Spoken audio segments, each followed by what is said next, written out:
اللہ الرحمن الرحیم۔ آج کی ویڈیو میں آپ کو بتائیں گے کہ سیدہ فاطمہ الزہرا رضی اللہ تعالی عنہ کے گھر میں آٹا پیسنے والی چکی خود اپنے آپ کیسے چل رہی تھی۔ سیدہ فاطمہ گھر کا کام خود سرانجام دیتی تھی، کوئی خادمہ اور کنیز نہیں تھی، جبکہ چکی پیستے پیستے آپ کے ہاتھ مبارک میں چھالے پڑ جاتے تھے، لیکن اس کے باوجود آپ اپنے چہرے پر کوئی غم نظر نہیں آنے دیتی تھی۔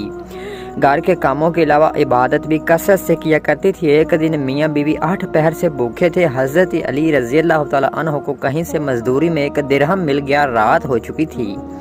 1 درہم کے جو کہیں سے خرید کر گھر پہنچے، فاطمہ رضی اللہ تعالی عنہ نے ہنسی خوشی اپنے خاوند کا استقبال کیا، جو ان سے لے کر چکی میں پیسے، روٹی پکائی اور علی مرتضیٰ رضی اللہ تعالی عنہ کے سامنے روٹی پیش کر دی۔ جب وہ کھانا کھا چکے تو خود کھانے بیٹھی۔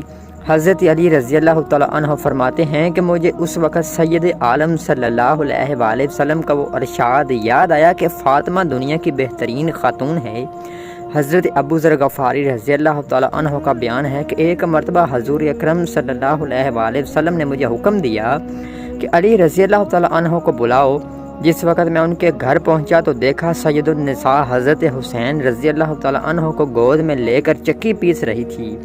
فی الحقیقت سیدہ کا اکثر یہ حال ہوتا کہ 2 وقت کے فاقے ہوتے اور بچوں کو گود میں لے کر چکی پیسا کرتی تھی۔ ان کا یہ بچپن عام بچوں کی طرح نہیں تھا۔ آپ رضی اللہ تعالی عنہ بچپن سے ہی بہت ہی عبادت گزار تھی اور والدین کی خدمت کو اپنا فرض عین جان کر ان کا ادب کیا کرتی تھی۔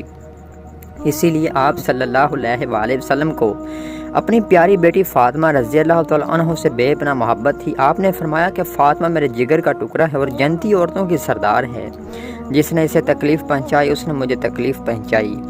دوستو، سیدہ فاطمہ رضی اللہ تعالی عنہ کی چکی کے بارے میں یہ ویڈیو بڑی مشہور ہے، جس میں اس چکی کو حضرت سیدہ فاطمہ رضی اللہ تعالی عنہ کی چکی سے منسوب کیا جاتا ہے، جو کہ معجزاتی طور پر خود چلتی ہوئی نظر آ رہی ہے۔ آخر میں دعا ہے کہ اللہ ہر مسلمان بہن کو سیدہ فاطمہ الزہرا رضی اللہ تعالی عنہ کی سیرت پر عمل کرنے کی توفیق عطا فرمائے۔ آمین ثم آمین۔